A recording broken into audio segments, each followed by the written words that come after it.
The Vivo X200 Ultra has finally been revealed, and it's bringing more than just a release date.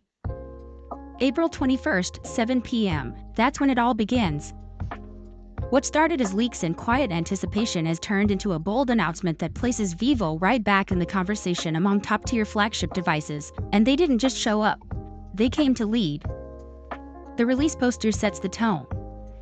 Clean, minimal, and confident.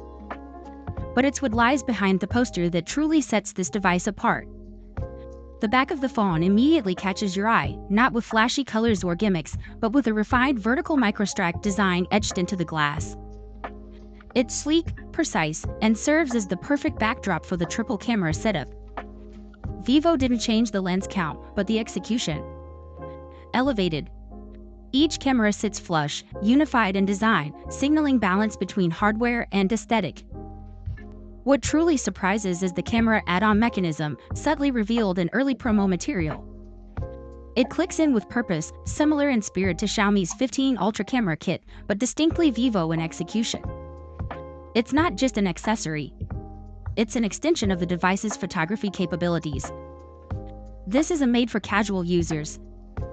It's for the ones who chase golden hour, who frame every skyline, who want DSLR-like control in their pocket. A 15-second hands-on video now making rounds online confirms it all. No renders. No animation. Just the phone in hand, alive. It moves with grace, reflecting light softly across its body. The X200 Ultra isn't just another spec-loaded device, it's an answer to a growing demand for function and finesse. It gives creators tools, not limitations. With the camera add-on, it bridges the gap between smartphone and mirrorless, putting power into a compact form without compromising elegance. This is a phone designed for the normal person, but built for those who see the future, who capture, create, and share with purpose. Vivo's message is clear: this isn't a follow-up, it's a lead move. April 21st, 7 p.m. Be there. Vivo X200 Ultra. Shoot different.